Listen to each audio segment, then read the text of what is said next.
Dalam sebuah hadis riwayat daripada Abi Abdurrahman Al-Hubuli radhiyallahu anhu. Dia kata pernah jadi satu waktu Abu Ayyub Al-Ansari pernah satu ketika pimpin tentera pergi perang.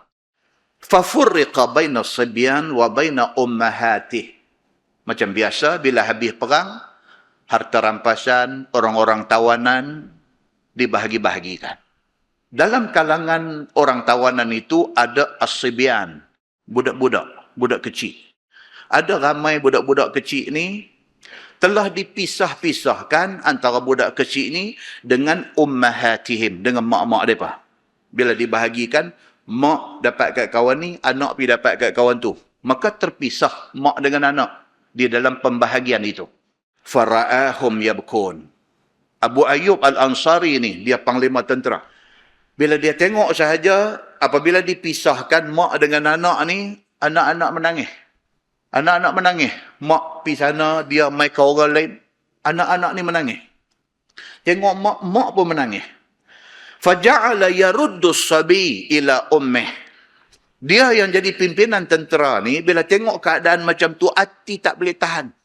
Padahal dia panglima tentera. Tapi dalam hati ada taman. Panglima tentera tapi dalam hati ada taman. Dia tak boleh tengok budak yang dipisahkan daripada mak menangis, anak menangis ni. Panglima tentera ni tak boleh tengok. Faja'ala yaruddu sabi ila ummih. Dia memerintahkan supaya bagi duduk sekali balik. Kalau mak dia dapat kat orang ni, anak pun pergi situ sekali. Dia tak boleh tengok ni. Budak-budak menangis kerana terpisah ni, dia tak boleh tengok. Maka dia memerintahkan supaya budak-budak ni tidak dipisahkan daripada mak dia. Wa yaqul, dan kata Abu Ayyub Al-Ansari, panglima tentera ni. Dia kata, inna Rasulullah sallallahu alaihi wasallam qal, man farraqa bainal walidah wa waladiha, farraqallahu bainahu wa bainal ahibba yaumal qiyamah. Abu Ayyub kata, aku pernah dengar Nabi SAW bagi tahu. Nabi kata, siapa yang atas dunia ni, dia pisahkan mak dengan anak. Siapa yang masa dia hidup di atas dunia, dia pernah buat kerja macam ni. Dia kerja, dia pernah buat satu benda, dia memisahkan kasih sayang mak dengan anak. Nabi kata, farraqallahu bainahu wa bainal ahibba'i yaumal qiyamah. Di hari akhirat esok, Allah Subhanahu wa taala akan pisahkan dia daripada orang-orang yang dia sayang di atas dunia dulu. Kalau dia pernah buat benda macam ni masa di atas dunia, dia pisahkan mak dengan anak, di hari akhirat esok, siapa yang dia sayang atas dunia, Allah akan pastikan dia terpisah daripada orang itu. Oleh kerana Nabi SAW pernah kata lagu tu, maka aku tidak akan membiarkan benda ni berlaku di depan mata aku. Dia balikkan anak kepada mak ni. Sedangkan mereka ni adalah orang tawanan perang.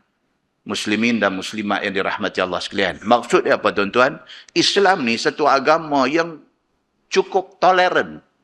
Sangat bertolak ansur, sangat bertoleransi. Dalam hal-hal yang tertentu. Bukan dalam semua hal. Dalam hal-hal yang tertentu.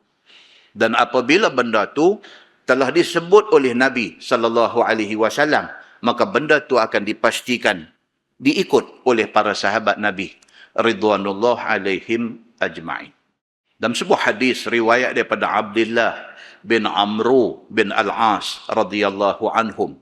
Kata dia, pada satu hari, satu laki-laki pergi jumpa Nabi SAW. Dalam riwayat lain kata, laki-laki itu nama dia Jahimah. Dia pergi jumpa Nabi SAW.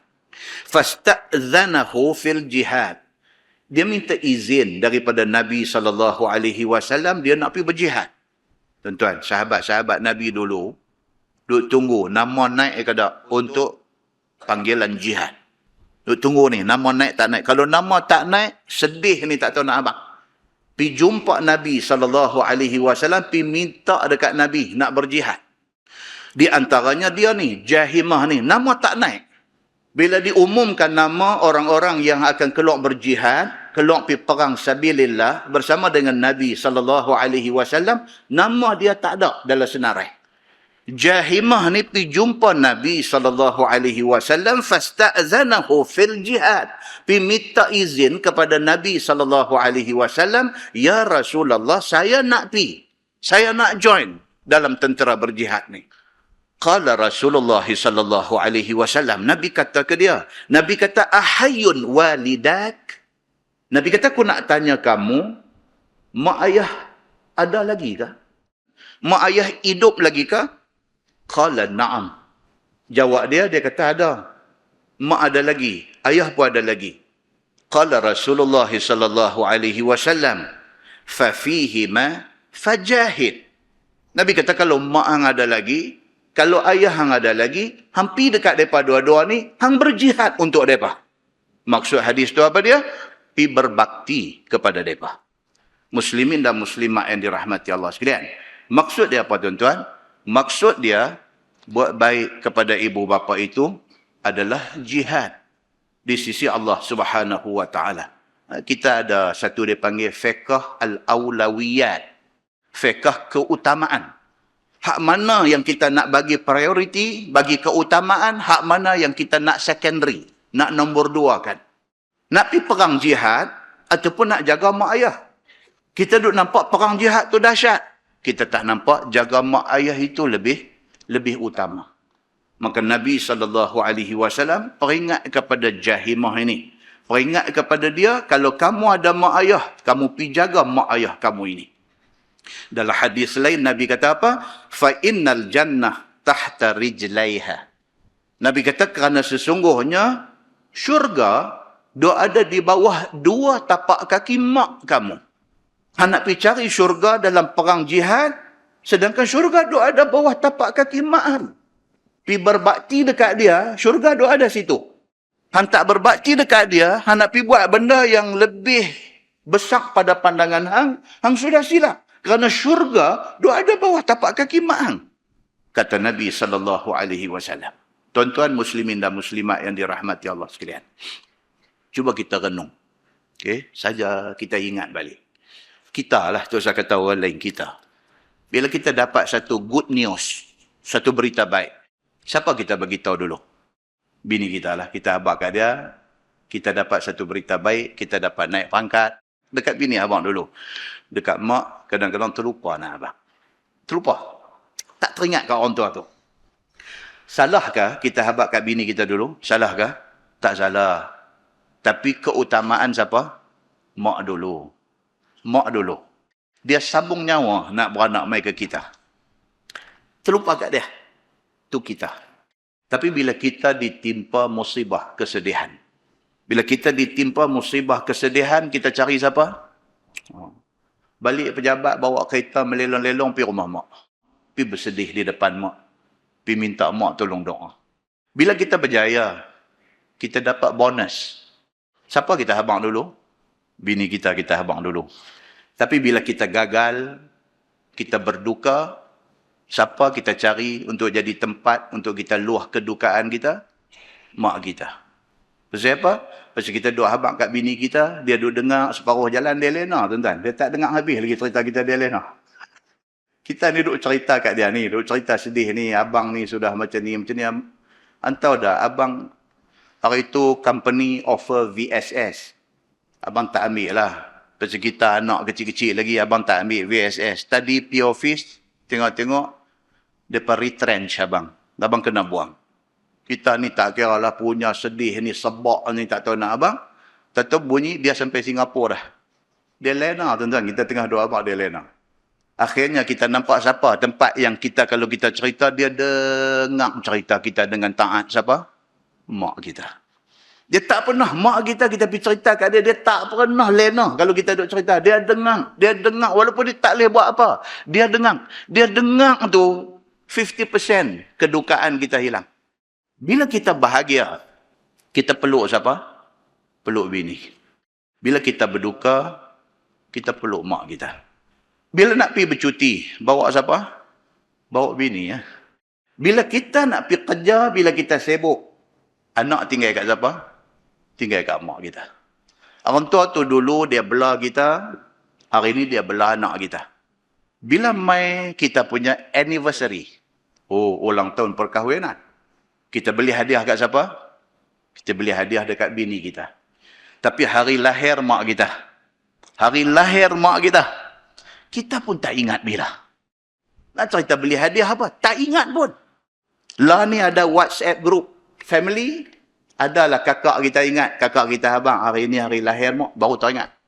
Maknanya kita tidak pernah pun mengambil berat hari lahir dia. Tak pernah pun. Jauh sekali nak beli hadiah pergi hantar kat dia. Tak pernah. Ada anak-anak bagi kat mak duit sebulan. Bulan Januari bagi 100. Bulan Februari, Mac, April terlupa nak bagi. Ataupun tak lepas belanja. Tak bagi. Mak tak minta. Mak tak minta. Kita tak bagi. Kata pula dekat bini, orang tua ni tak minta, dia ada duit aku. Ni yang kata kita dengan mak kita ni. Apabila mak sakit, anak-anak cari alasan tak mau jaga mak. Ada 7 orang anak, ada 10 orang anak. Pakat cari alasan tak mau jaga mak. Kalau tak mau jaga mak, pakat bagi duit, ambil satu orang gaji, upah satu orang untuk jaga, kita balik kerja, main tengok, tunggu sampai malam balik pun jadilah. Tak mau jaga dan tak mau bagi duit untuk upah orang jaga. Rasa-rasa tuan-tuan lah. Hak saya duk kata ni ada tak ada dalam masyarakat ni? Ada tuan-tuan. Ada banyak dalam masyarakat kita. Kalau nak jaga mak pun kita tak mau, sanggupkah kita pergi tolong tukang diapers, lampin hak dia pakai? Kita tak buat kerja macam tu. Sanggupkah kita nak dukung mak, nak dukung ayah bawa api pancong bagi mandi? Kita tak buat kerja tu.